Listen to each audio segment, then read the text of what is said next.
De Fernando, un día de estos, yo fui sorprendido verdaderamente con el segundo benemeritazgo que se le dio a Carmen Lira. Ah, sí. Porque Sí, en sí. 1976 ya la Asamblea Legislativa había hecho un reconocimiento importante de declararla benemérita de las letras patrias. Y ahora se le declara benemérita de la patria. Tal vez uno podría decir, ¿cuál es la diferencia? Salvo que hayan jerarquías de benemeritazgos. Porque uno podría pensar, entonces hay jerarquías de benemeritazgos. ¿Cuál es el más importante? El benemérito de la patria, el benemérito de las letras, el benemérito de las ciencias, el benemérito de esto, o las instituciones que hay por ahí. Lo voy a comparar con algo, con un premio Nobel, que hay categorías, pero no ninguno se considera más importante que el otro. Ah, bueno, también. Doble, digamos, en este caso. Eso sí. Creo que es el segundo caso en que se otorga un doble benemeritazgo. Pero si uno hiciera la distinción en el primero, que es de las letras patrias, entonces uno podría estar pensando que en ese reconocimiento del 76 se exalta a la escritora, a la educadora, el papel de ella en el significado de la cultura nacional en ese campo, y ahí quedaría reducida, digamos, su reconocimiento, porque no es letras patrias. Mientras que al exaltar ahora el benemeritazgo de la patria, tiene que considerarse otro tipo de situaciones que no se habían valorado en aquel momento, con lo cual se hacía también justicia al rescate de una escritora tan distinguida, que es su papel social, su compromiso político, su importancia en la vida institucional del país en esa dimensión. Desde que uno podría nada más simbolizarla así muy rápidamente en una mujer que tiene presencia en la vida social y política del país. Social desde el punto de vista de sus preocupaciones sociales, políticas, desde el punto de vista que participa tempranamente, en 1909, en proyectos de educación obrera, forma una organización sindical, ayuda a formar la Confederación Nacional de Trabajadores, impulsa la celebración del 1 de mayo como Día Internacional del Trabajo, porque el 1 de mayo ya era una fecha patria desde la derrota de los filibusteros. Juan Rafael Mora Porras, nuestro benemérito y presidente, ya habían establecido el 1 de mayo como un día obligatorio de celebración de derrota de los filibusteros. A eso se agrega la celebración del 1 de mayo después, a partir del 13, cuando Carmen Lira empieza a desarrollar esto.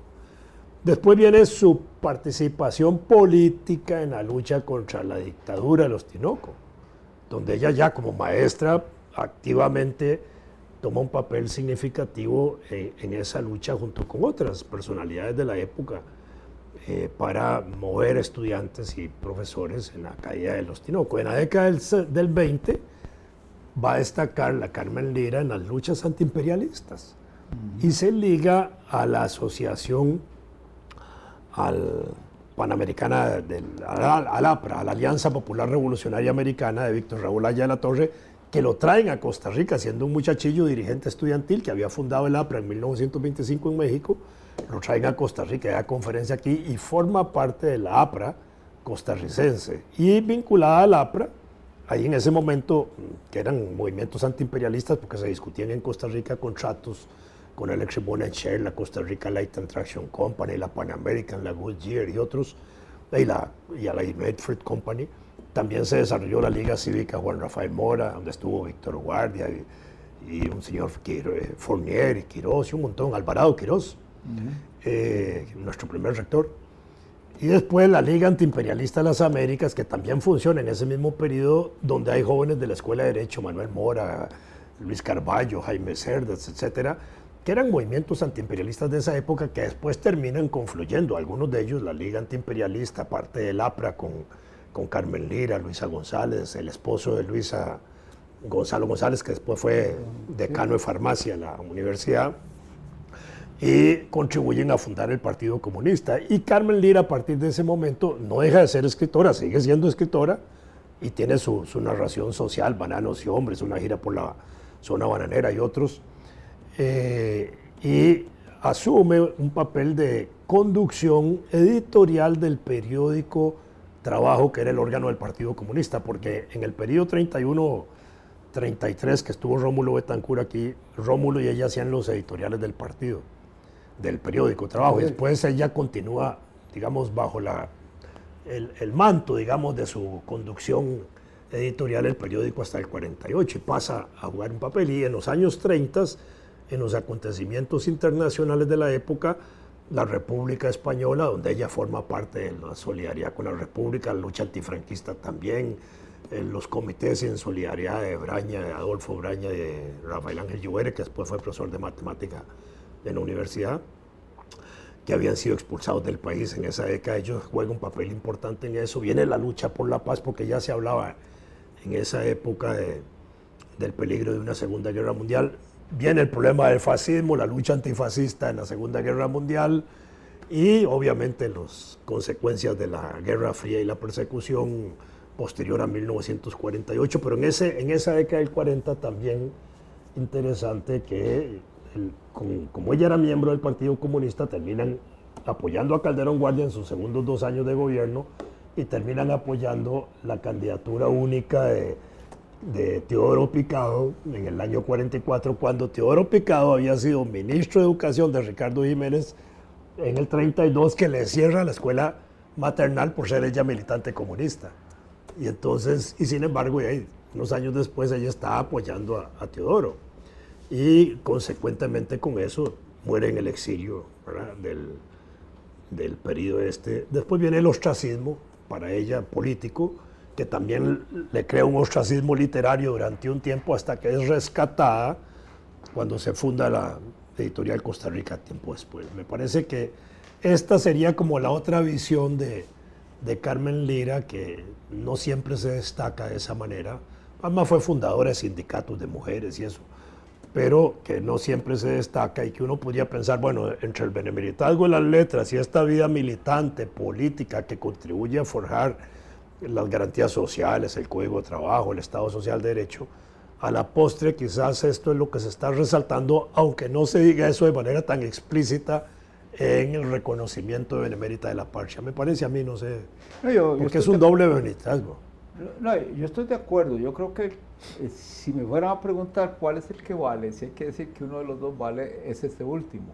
Porque este incluye todo. Incluye todo. Incluye todo. Y además, a mí me produjo la impresión al principio, yo no estaba al tanto de que estaba en trámite el segundo. No, yo tampoco. Bueno, a mí me sorprendió. Pero enhorabuena, parece que estuvo bien. Que sí, bueno, perdón, en realidad cuesta mucho enterarse de qué trámites están, porque para quienes nos oyen y nos ven,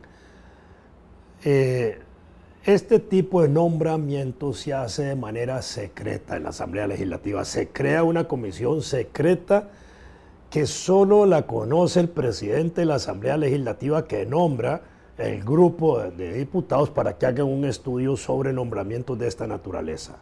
Y esto para evitar presiones y ese tipo de cosas. Claro. Entonces, cuando ellos presentan el informe es que se descubre eso. Bueno, entonces a mí me llega la noticia y como que me produjo satisfacción, probablemente porque olvidaba al otro. Es decir, como a uno se le van poco a poco esas cosas. Y creo que tener razón. Es decir, si algún reconocimiento se justifica ahora, es el que incluya todo eso que has dicho. Y la verdad es que hay que tomar en cuenta que se trata de una mujer. No porque eso haga diferencia, es que para la época en que ella actuó en política, las cosas eran más difíciles para una mujer. En todo caso, me parece que sí, que todo eso tiene que estar ahí reconocido, implícito por lo menos. Y yo no sé cómo la votación final, pero... fue por unanimidad en el Congreso. Fue por unanimidad, perfecto. Y lo que sí me preocupó en los primeros momentos fue que me daba la impresión de que gente afín, conocida, que hablaba del asunto, estaba pensando solo en los cuentos de la tía Panchita, ¿verdad? Sí, claro. Como que si fuera por eso que le estaban dando el independentazgo. Y obviamente no era solo por eso, es decir, puede que eso lo justificara, pero no es eso. No es eso necesario, en este caso. Sí, sí, así es. No, eso es interesante, pero bueno. Y ella, yo creo que la restitución de su figura a la política nacional por este medio empieza a aclarar muchas cosas de los mitos que se tejieron para ocultar lo que fue la vida política costarricense en la primera parte del siglo XX, ¿verdad? Bueno, y nuestro amigo Víctor Pérez, que es un regular visitante en nuestro programa, nos hizo ver también el papel de Carmen Lira en aquella publicación Sí. Mi hogar y mi pueblo, Sí, Mi hogar y que las primeras ediciones salieron bajo la conducción de ella y de Carlos Luis Sáenz, y después de la época del ostracismo le cambian, los hacen desaparecer de la portada de ellos y meten a otros eso es educadores al frente de esa publicación. Eso es algo que bueno, en mi caso, por ejemplo, yo usé Yo también. ese libro, ese silabario que le llamábamos, Mi hogar y mi pueblo. Y alguna vez a este programa hablamos de él a propósito de la paternidad de quién mató al Yigüirro. Pero nunca, como que uno niño no le pone atención a esos detalles editoriales. En la actualidad yo cuando quiero un libro nuevo me fijo en la página esta donde está la los ficha, créditos, la ficha, los datos del libro. Hasta ver quién fue el que hizo la portada. En esa época no, entonces yo no tenía presente eso. Sí recuerdo que cuando estuvimos hablando de ese libro aquí, el mismo don Víctor me suministró por la red una copia facsimilar de la edición de 1932, creo que es la de 32. Y en ella se aclaran muchas cosas. Desde luego que ahí aparece como editor Lehmann. Pero en ese momento, obviamente, no había, como no se habían dado los hechos de 48 todavía, pues no se nota, no había nada que notar en términos de editoriales. Lo que Víctor hace resaltar ahora es que a partir de cierto momento se ponen otros nombres. Del 57, me parece que él menciona eso y se pone a Marco Tulio Salazar y otros. Yo no sé, no sé de dónde, cómo se produjo eso. Claro que había un auspicio del Ministerio de Educación. Para que el libro se usara tenía que tener una anuencia del Ministerio de Educación. Un aval, que es sigue dándolo como literatura oficial y obligatoria exacto. O como textos de estudio oficiales. Para mí era tan normal el asunto, pero sí, él destaca y hace una pregunta a la que no se le puede dar respuesta. ¿Qué pasaba con los derechos de autor? Sí, claro. No tengo la menor idea porque... Tal vez en esa época ni se pagaban literalmente. Es probable y había mucha colaboración enorme casi. Sí, yo creo que... Porque era más la distinción de salir uno ahí que otra cosa. Yo creo que por ahí andaría el asunto. Y tal vez los escritores, en el caso costarricense, no vivían de sus obras. Si les pagaban algo, les pagaban. Está la anécdota famosa aquella del autor que iba por la avenida central y de pronto un amigo le gritó del otro lado de la calle: mira, supe que publicaste un libro, mándamelo para leértelo. En vez de preguntar en cuál librería se está vendiendo, sí, claro, mándamelo para leértelo, para hacerte el favor de leerlo. Sí, claro. Bueno, esa. Pero sí no hay duda de que hay que reflexionar mucho sobre este benemeritario. Ahora hay un hecho que había ocurrido ya. A propósito del Yigüirro, del cuento ese, en un artículo que salió publicado en La Nación, en el suplemento que le dedicaron a Carmen Lira, uno de los analistas hace una revisión de muchos de los cuentos de Carmen Lira proyectándolo desde el punto de vista de la universalidad con sí. que esos temas han sido tratados. No, claro, por eso Sí, es otro punto. El Yigüirru nunca se le atribuyó a ella. No, por eso. En la edición del 32 aparece muy lealmente la nota que dice, De José María. En el índice, dice adaptación de Don Billo Celedón. Y se sabe que es son unas rimas infantiles inglesas del siglo XVIII. Es decir, de 1777 ya se habían publicado. Pero en el caso de los cuentos de Carmen Lira, algunos de ellos ocurre lo que ha ocurrido con mucha literatura popular latinoamericana, que tienen antecedentes africanos o europeos. Yo me encontré en Venezuela imágenes de los cuentos de mi tía Panchita como cuentos venezolanos también. Sí, claro. Sí, claro. Por ejemplo, el del domingo 7, que es paradigmático. Ese se podría llamar Domingo 1 de mayo de 2016. Sí, ese fue el domingo 7, de verdad, ¿no? Bueno, ¿qué vamos a hacer? Pero no, un paréntesis. No, ese cuento yo por accidente, más bien viendo la colección de cuentos populares italianos de Italo Calvino, ahí me lo encontré. En Italia, ese cuento se conocía desde siglo XVIII. Del siglo XVIII o principios del XIX. Y él lo recopila en esa colección. Y a mí me llamó la atención porque, era Domenica Sette, se llama en italiano. Entonces, en la búsqueda de cómo andaba la cosa, me di cuenta que yo tenía un libro de cuentos lituanos tradicionales, algunos de los cuales eran de la época pagana de Lituania, cuando no eran cristianos. Y aparece el cuento Domingo 7, pero termina en jueves. Bueno, sí, claro. En jueves. Y luego la explicación por qué cuando pasa de un país pagano a un país cristiano, se convierte en Domingo 7, no en jueves 4. La razón es esta. En el cuento pagano no son brujas las que hacen las torerías, sino que son ancianas, sin más. En cambio, en el cuento italiano ya son brujas. ¿Y qué es lo que le molesta a las brujas? Que Doménica quiere decir Día del Señor, como domingo en español.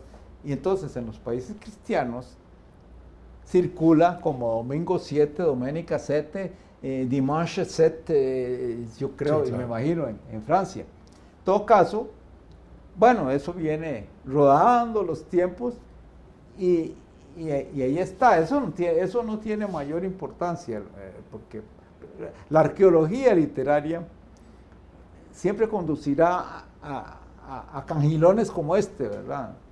Y bueno, de domingo 7, ya le digo, en una región alrededor de Nápoles, el cuento se contaba como Domenica 7, de tiempos inmemoriales. Sí, claro. Pero no, eso no es importante.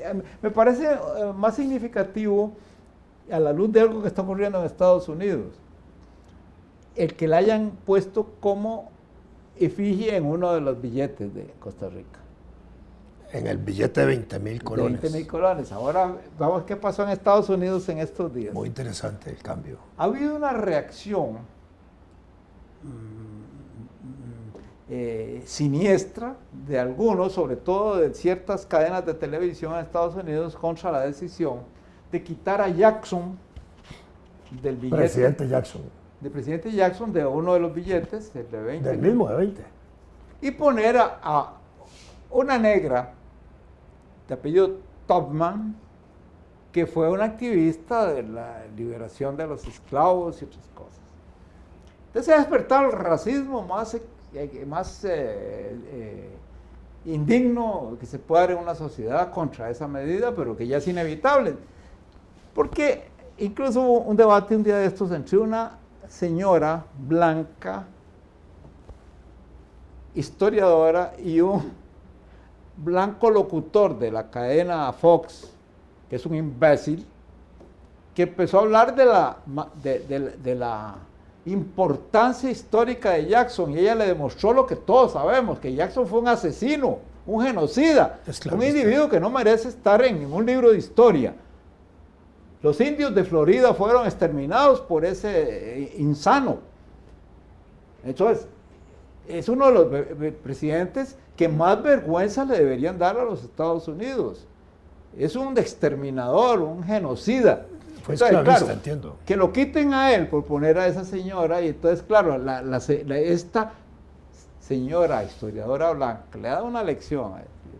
Ha dicho cosas peores que las que yo estoy diciendo ahora. Ahora, para mí era familiar el hecho de que Jackson era un pirata que fue gobernador de Kentucky, creo, y desde Kentucky asesinó indios como pudo. Es decir, si sobre alguien recaen asesinatos o genocidios, es sobre las espaldas de este individuo. Y es una vergüenza que estuviera en el billete. Entonces, las cosas son coincidencias, nada más. Pero que Carmen Lira estuviera ya en el billete de 20,000 nuestro, por cierto, que vale más que el de 20 de Estados Unidos, ¿no? Igual. Sí, en cierta forma sí. Sí, bueno. Y más que el de 10,000 de Costa Rica. Sí. Que tiene la foto de Figueres. Bueno, no, está bien. Muy pero más abundante. Muy curioso. Es más popular el de 10. Ah, sí, por supuesto que sí, pero es muy curioso que hubieran puesto a Carmen Lira con 20,000 y a don Pepe con 10,000. Pudieron haber puesto a don Pepe con el de 50,000, digámoslo así, en términos de valoración simbólica de personaje. Hay una vez se filtró desde el Banco Central la historia de un singular político costarricense que hizo gestiones para que, estando vivo, pusieran su efigie en el de 50,000. Eso sí está lo cual no es imaginable, ¿verdad? Bueno, dice que hay que aterrizar.